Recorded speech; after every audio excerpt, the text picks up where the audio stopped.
साथीहरु नमस्ते, फेरि पनि स्वागत छ नेपाली मिलनमा।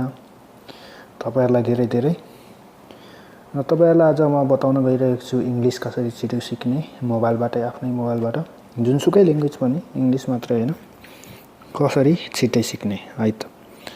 सुरु गर्नुभन्दा पहिला तपाईहरुलाई रिक्वेस्ट गर्छु कि मेरो च्यानललाई सब्स्क्राइब गरिदिनु होला प्लिज।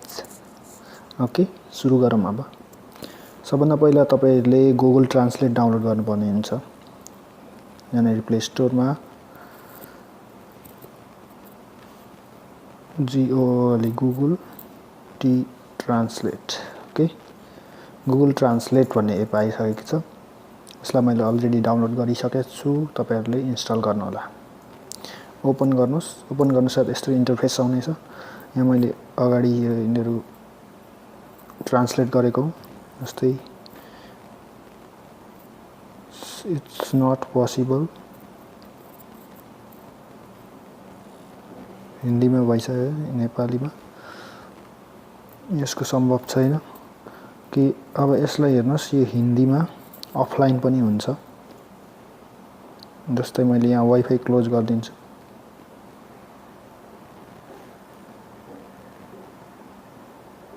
हाउ आर यू, तुम कैसे हो, देख्नुभयो अफलाइन छ, न डाटा अन छ न वाइफाई अन छ। ओके, अब अरु हेर्न चाहनुहुन्छ यसको फिचर भने यहाँ हेर्नुस्, क्यामेराबाट कुनै पनि यहाँनेरि इंग्लिश, अगाडि इंग्लिश लेखेको अक्षरलाई स्क्यान गर्न सक्नुहुन्छ। जस्तै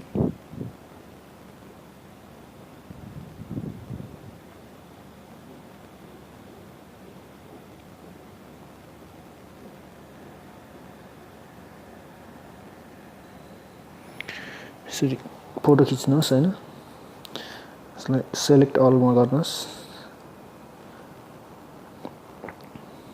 यसरी स्क्यान गरिदिन्छ है। त्यसपछि ह्यान्ड राइटिङमा तपाईले हिन्दीलाई नेपालीमा गरिदिनुस्। ह्यान्ड राइटिङ आमा, मदर, कस्तो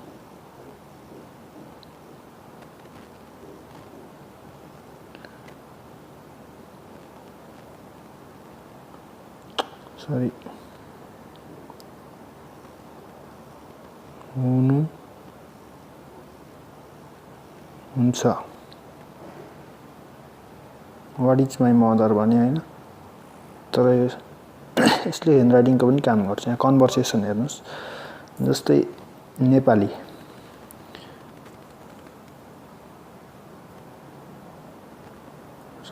इंग्लिश टु नेपाली,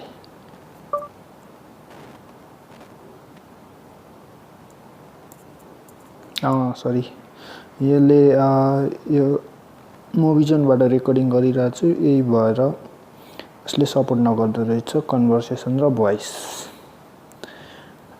तर तपाईहरुले यो कन्भर्सेसनबाट के फाइदा हुन्छ तपाईहरुलाई भने, जस्तै तपाई कोहीसँग बोल्दै हुनुहुन्छ इंग्लिशमा र बुझ्नु भएन भने उसको मुख अगाडि लगेर राख्दिनु हो भने त्यो ल्याङ्ग्वेज ट्रान्सलेट गरेर तपाईलाई नेपालीमा चाहनुहुन्छ भने नेपालीमा, इंग्लिशमा चाहनुहुन्छ भने इंग्लिशमा, जुनसुकै ल्याङ्ग्वेजमा गरे पनि तपाईलाई ट्रान्सलेट गरिदिन्छ। ओके,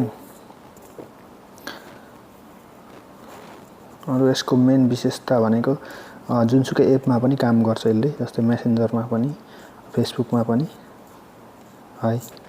अनि अफलाइन हुन्छ हिन्दी, फ्रेन्च, नेपाली चाहिँ अफलाइन अहिलेसम्म भएको छैन। यो डाउनलोडको अप्सन आएको छ नि, तिनीहरू सबै अफलाइन हुन्छ। धन्यवाद साथीहरु, भिडियो हेरिदिनुकोमा। आजलाई यति नै, फेरि भेटौँला। लाइक, कमेन्ट, सब्स्क्राइब गरिदिनु होला, सल्लाह सुझाव दिनु होला।